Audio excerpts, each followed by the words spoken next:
स्वागत है आप सभी का हमारे चैनल पर। देर ना करते हुए चलिए जानते हैं बिहार झारखंड की ताजा और बड़ी खबरें। इसके साथ ही हम आपको यह भी बताएंगे कि भारत सरकार ने किन किन नई योजनाओं को लागू किया है। महिलाओं को मैया सम्मान योजना की राशि कब मिलेगी, गरीबों को पक्का घर बनाने के लिए 1,50,000 रुपए कब मिलेंगे, इन सभी योजनाओं के बारे में हम आपको विस्तार से बताएंगे। तो बने रहिए हमारे वीडियो के साथ। वीडियो को लाइक करके चैनल को सब्सक्राइब कर दीजिए ताकि हमारी सारी खबरें सबसे पहले आप तक पहुंच सके। और हमें कमेंट में जरूर बताएं कि आप यह वीडियो किस जगह से देख रहे हैं। देश भर में लगातार बढ़ती बिजली दरों और महंगे बिलों से परेशान उपभोक्ताओं के लिए राहत भरी खबर सामने आई है। सरकार ने गरीब और मध्यम वर्गीय परिवारों को राहत देने के उद्देश्य से बिजली बिल माफी योजना 2026 की शुरुआत की है। इस योजना के तहत ऐसे उपभोक्ताओं को लाभ मिलेगा जो आर्थिक रूप से कमजोर हैं और समय पर बिजली बिल का भुगतान करने में सक्षम नहीं है। बिजली बिल माफी योजना एक सरकारी पहल है जिसके तहत पात्र उपभोक्ताओं के पुराने बकाया बिजली बिलों को पूरी तरह माफ किया जाएगा। इस योजना का मकसद आर्थिक रूप से कमजोर उपभोक्ताओं को राहत देना और उन्हें बिजली सेवा से पुनः जोड़ना है। सरकार ने बिजली वितरण कंपनियों को निर्देश दिया है कि वे गरीब उपभोक्ताओं से बकाया वसूली रोकें और माफी प्रक्रिया को जल्द पूरा करें। भारतीय सर्राफा बाजार मार्केट में नए साल वर्ष की शुरुआत प्रारंभ के साथ ही सोने, गोल्ड और चांदी, सिल्वर की कीमतों दरों में बड़ी महत्वपूर्ण हलचल उतार चढ़ाव देखने अनुभव को मिली है जो आश्चर्यजनक है। आभूषण, गहने खरीदने, क्रय के शौकीन, इच्छुक और निवेश इन्वेस्टमेंट की योजना प्लानिंग बना रहे नागरिकों, लोगों के लिए यह समय मौका किसी बड़े महत्वपूर्ण उपहार तोहफे से कम छोटा नहीं है और बड़ी राहत है। बाजार मार्केट के ताजा नवीनतम आंकड़ों डेटा के अनुसार मुताबिक सोने, गोल्ड और चांदी, सिल्वर के दामों कीमतों में उल्लेखनीय महत्वपूर्ण कमी गिरावट दर्ज रिकॉर्ड की गई है जो खरीदारों के लिए सुखद समाचार है। यदि आप भी शादी ब्याह विवाह के सीजन मौसम के लिए या व्यक्तिगत निजी उपयोग इस्तेमाल के लिए गहने आभूषण खरीदने क्रय का मन इरादा बना रहे हैं तो यह वर्तमान मौजूदा समय अवसर आपके लिए काफी अत्यंत फायदेमंद लाभकारी साबित सिद्ध हो सकता है। प्रधानमंत्री आवास योजना भारत सरकार द्वारा शुरू की गई सबसे महत्वाकांक्षी, व्यापक और जन कल्याणकारी योजनाओं में से एक अत्यंत महत्वपूर्ण योजना है जो देश के आर्थिक रूप से कमजोर गरीब परिवारों को मजबूत आवास, घर की सुविधा प्रदान करने के महान उद्देश्य से प्रारंभ शुरू की गई है। इस विशाल व्यापक योजना का प्राथमिक मुख्य लक्ष्य संपूर्ण देश भर में गरीब, बेघर और कच्चे अस्थायी मकानों में निवास रहने वाले असहाय परिवारों को उनका स्वयं का पक्का मजबूत मकान उपलब्ध कराना है ताकि वे सम्मान, गरिमा और सुरक्षा के साथ जीवन व्यतीत यापन कर सकें और आत्मनिर्भर बन सकें। हाल के समय वर्षों में केंद्र सरकार ने इस महत्वपूर्ण योजना के दूसरे नए चरण यानी पीएम आवास योजना फेज 2 के लिए आवेदन स्वीकार करने की प्रक्रिया व्यवस्था आरंभ शुरू कर दी है जो बड़ी खुशखबरी है। नए साल वर्ष की शुरुआत प्रारंभ के साथ ही भारतीय बैंकिंग सेक्टर क्षेत्र में कई महत्वपूर्ण बड़े बदलाव परिवर्तन लागू प्रभावी हो गए हैं जो ग्राहकों को प्रभावित करेंगे। Reserve bank of India RBI और वित्त मंत्रालय विभाग ने बैंक खातों अकाउंट में न्यूनतम राशि, बैलेंस, लेन देन शुल्क, चार्ज और डिजिटल पेमेंट भुगतान से जुड़े नियमों व्यवस्था में महत्वपूर्ण संशोधन बदलाव किया है जो ऐतिहासिक है। ये महत्वपूर्ण बदलाव परिवर्तन देश के करोड़ों खाता धारकों ग्राहकों को प्रत्यक्ष सीधे रूप से प्रभावित असर करेंगे और उन्हें महत्वपूर्ण वित्तीय आर्थिक राहत सहायता प्रदान देंगे। इन नए नियमों व्यवस्था का प्राथमिक मुख्य उद्देश्य लक्ष्य आम जनता लोगों को बैंकिंग सेवाओं सुविधाओं में अधिक सुविधा, आसानी और पारदर्शिता स्पष्टता प्रदान देना है जो महत्वपूर्ण है। भारत सरकार द्वारा महिला सशक्तिकरण को बढ़ावा देने के लिए LIC बीमा सखी योजना की शुरुआत की गई है। इस योजना का मुख्य उद्देश्य महिलाओं को आत्मनिर्भर बनाना और उन्हें रोजगार 2 के अवसर प्रदान करना है। इसके तहत चयनित महिलाओं को प्रशिक्षण दिया जाता है और उन्हें 7,000 रुपये प्रति माह का मानदेय, स्टाइपेंड या वित्तीय सहायता दी जाती है। यह योजना ग्रामीण और शहरी महिलाओं को आर्थिक रूप से मजबूत बनाने और उन्हें बीमा क्षेत्र में करियर बनाने के लिए प्रेरित करती है। यूपीआई न्यू अपडेट ने 2026 की शुरुआत में डिजिटल पेमेंट करने वाले करोड़ों भारतीयों का ध्यान खींचा है। अगर आप गूगल पे, फोनपे, पेटीएम या BHIM जैसे ऐप का इस्तेमाल करते हैं तो यह यूपीआई न्यू अपडेट आपके लिए बहुत अहम है। इस अपडेट का मकसद पेमेंट को और सुरक्षित, तेज और आसान बनाना है ताकि रोजमर्रा के लेन देन में किसी तरह की परेशानी न हो। यूपीआई न्यू अपडेट को NPCI ने यूजर्स की बढ़ती जरूरतों और ऑनलाइन फ्रॉड की घटनाओं को ध्यान में रखते हुए लागू किया है।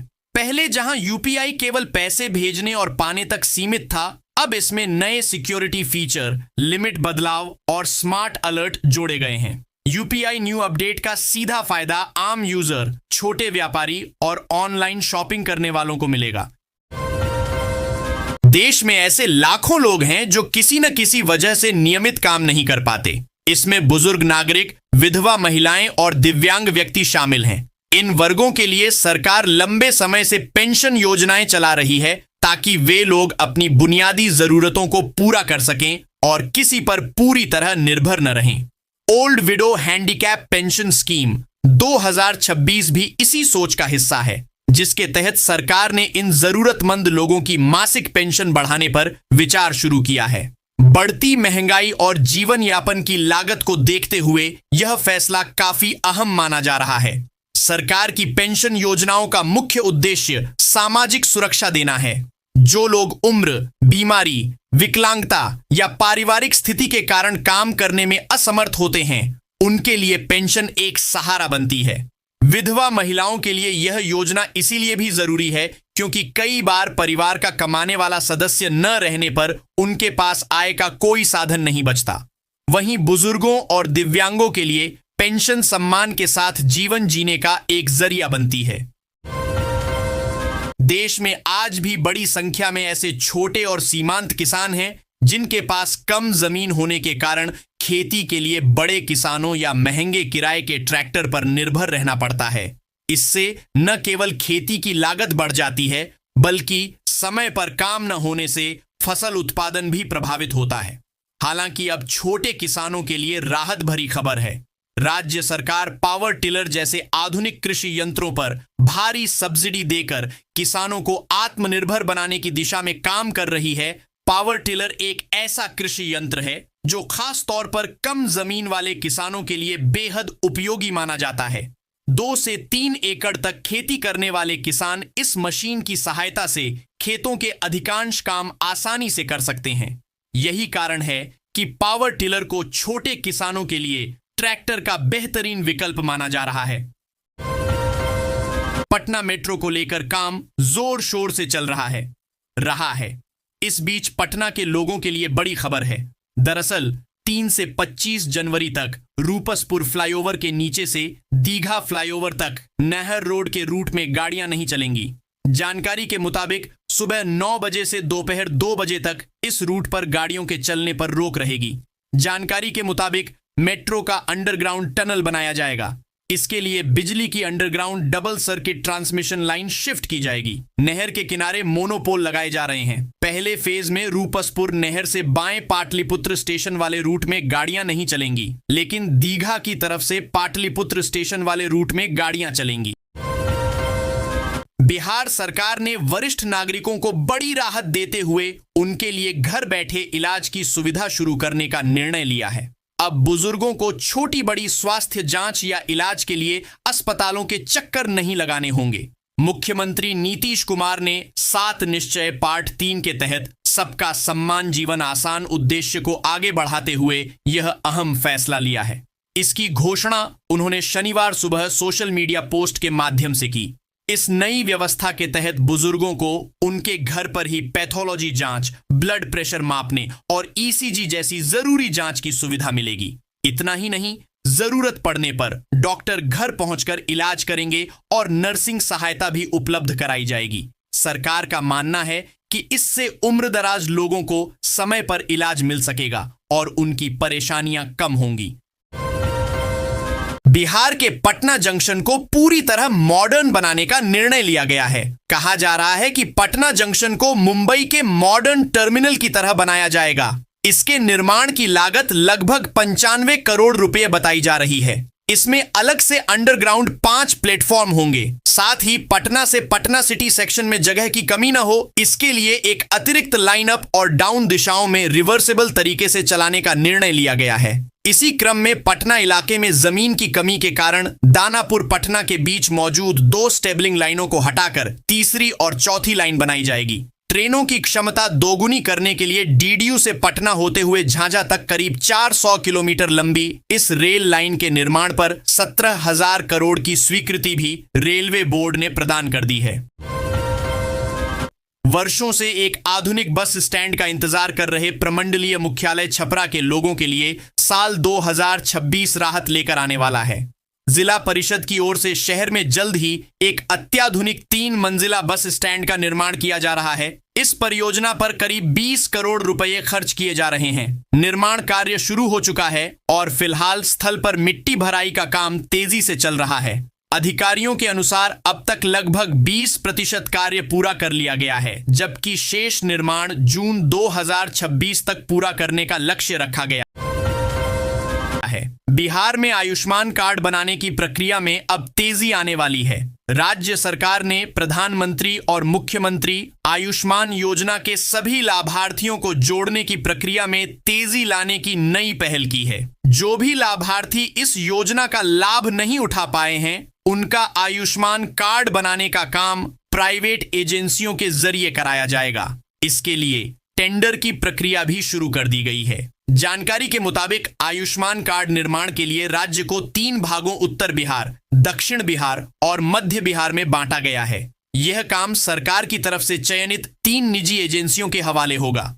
चयनित एजेंसियों के कर्मी सीधे लोगों के घर घर जाकर ऐसे पात्र लाभार्थियों की पहचान करेंगे। इस दौरान पहचान के बाद मौके पर ही जरूरी प्रक्रिया पूरी की जाएगी। जिनका आयुष्मान कार्ड नहीं बना है, उनको कार्ड बनाकर सौंपेंगे।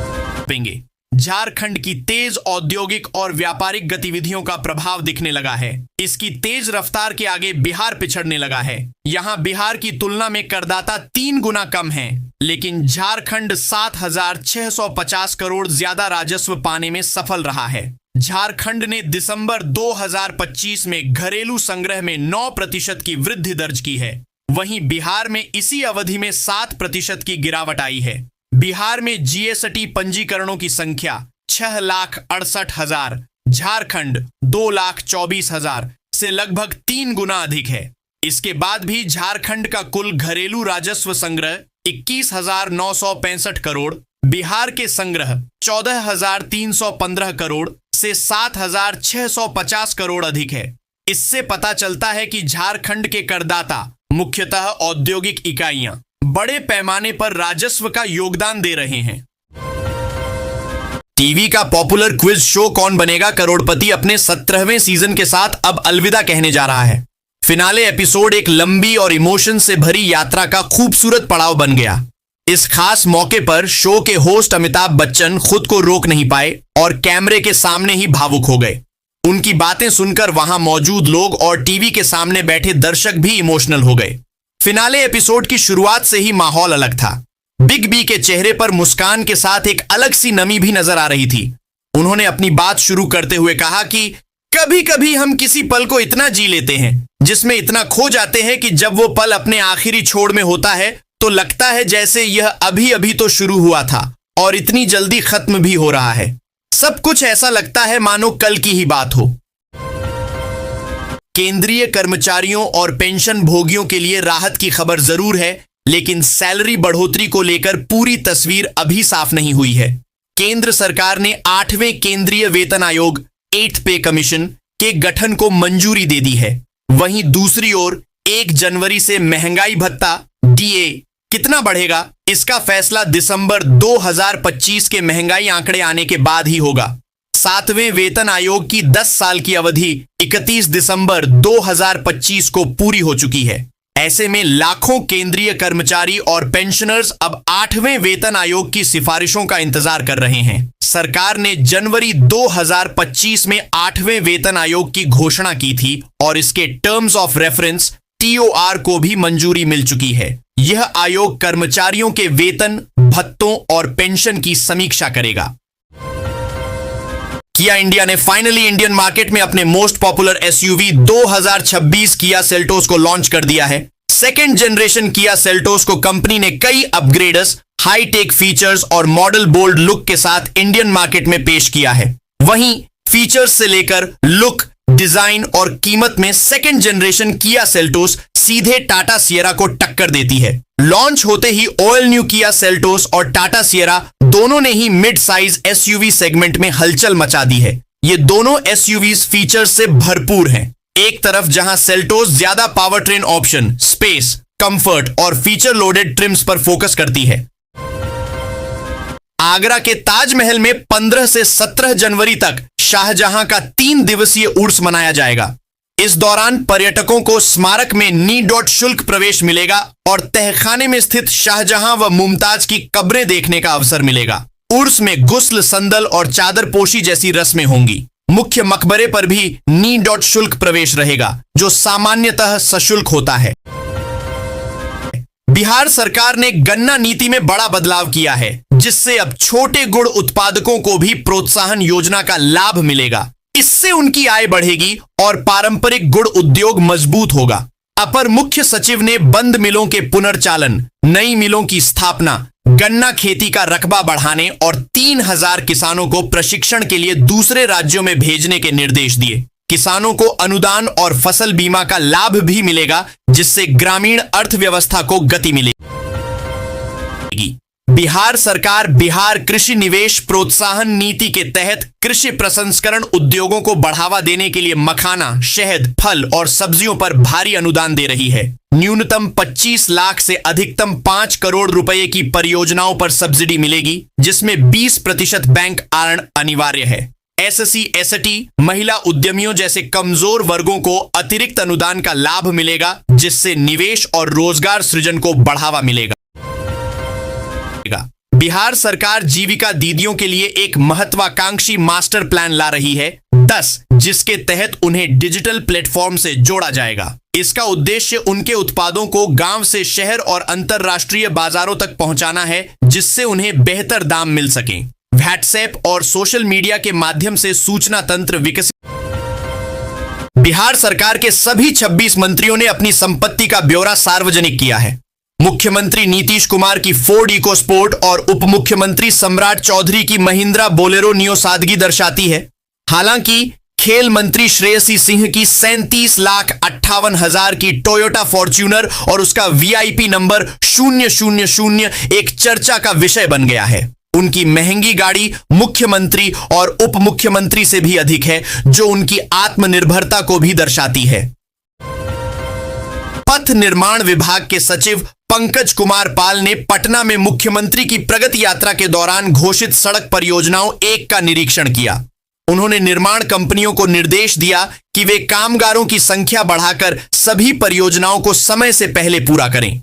इसमें नेहरू पथ, खगौल रूपसपुर नहर पथ, रूपसपुर सगुना मोड़ नेहरू पथ और एम्स बिहटा रिंग रोड जैसे महत्वपूर्ण कार्य शामिल हैं, जिन पर तेजी से काम चल रहा है। भारत के मुख्य न्यायाधीश न्यायमूर्ति सूर्यकांत पटना के 2 दिवसीय दौरे पर हैं। वे पटना उच्च न्यायालय परिसर में 302.56 करोड़ रुपए की विभिन्न न्यायिक परियोजनाओं का शिलान्यास करेंगे, जिसमें ADR भवन, प्रशासनिक ब्लॉक और बहुमंजिला कार पार्किंग शामिल हैं। गया में जजेस गेस्ट हाउस का उद्घाटन भी करेंगे। इसके अतिरिक्त पुनपुन के पोठी गांव में बिहार न्यायिक अकादमी के नए कैंपस का भूमि पूजन भी किया जाएगा। सरकार जीविका दीदियों को व्हाट्सएप और अन्य सोशल मीडिया से जोड़कर एक सशक्त सूचना प्रणाली विकसित करेगी। इसका उद्देश्य शहर से गांव तक उत्पादन और बिक्री की जानकारी तुरंत पहुंचाना है, जिससे बिहार के उत्पाद अन्य राज्यों और विदेशों तक पहुंच सकें। ग्रामीण विकास विभाग के प्रधान सचिव पंकज कुमार ने समीक्षा बैठक में यह निर्देश दिए। जीविका के CEO हिमांशु शर्मा ने महिलाओं के आर्थिक सशक्तिकरण 100% तक पहुंचाना है। की जानकारी दी। बिहार विधानसभा चुनाव में राजनीति के नए प्रतिमान भी गढ़े गए हैं। MY समीकरण भी उनमें से एक है। MY यानी मुस्लिम और यादव राजद के परंपरागत वोटर माने जाते हैं। लालू यादव के शासनकाल से ही इन दोनों ने उन्हें सत्ता के शीर्ष तक पहुंचाया। इस चुनाव में NDA की जो आंधी चली उसने इस समीकरण एक को भी बदल दिया। इस बार PM मोदी ने MY को नए संदर्भ के साथ परिभाषित किया है। बिहार विधानसभा चुनाव 2025 के लिए मतों की गिनती पूरी होने के बाद अब नेता सुस्ताने के साथ ही साथ चिंतन मंथन भी कर रहे। 2005 में सत्ता में आने के बाद से जब CM नीतीश कुमार की पार्टी जदयू भाजपा के साथ रही और जब राजद के साथ गई तो उनके प्रदर्शन में साफ अंतर देखने को मिला। ऐसे में राजनीति के जानकारों का मानना है कि जदयू और भाजपा का गठबंधन ही सही है। रांची विश्वविद्यालय और DSP-MIU ने पिछले 7 वर्षों में छात्र संघ चुनाव और यूनियन फीस के नाम पर छात्रों से लगभग 11 करोड़ रुपए वसूले हैं, लेकिन चुनाव नहीं कराए गए। छात्र संगठन इसे वित्तीय शोषण और लोकतांत्रिक अधिकारों का हनन बता रहे हैं। कार्यवाहक कुलपति को इस वसूली और चुनाव की तारीखों की जानकारी नहीं है, जिससे छात्रों में आक्रोश है। जमशेदपुर के जुगसलाई नगर परिषद में 44 साल बाद चुनाव की तैयारी चल रही है। जिला निर्वाचन पदाधिकारी ने आरक्षण सूची जारी की है, जिसके तहत कुल 22 वार्डों में से 11 आरक्षित किए गए हैं। इनमें अति पिछड़ा वर्ग 1 और पिछड़ा वर्ग 2 के लिए सीटें शामिल हैं। महिलाओं के लिए 9 सीटें 9 आरक्षित की गई हैं, जिनमें विभिन्न वर्गों की महिलाएं चुनाव लड़ सकेंगी। रांची पुलिस को नए वर्ष में 200 बोलेरो वाहन मिलेंगे, जिससे गश्ती और अपराध नियंत्रण में तेजी आएगी। डायल 112 सेवा का सॉफ्टवेयर भी अपडेट होगा, जिससे डेटा विश्लेषण और त्वरित प्रतिक्रिया बेहतर होगी।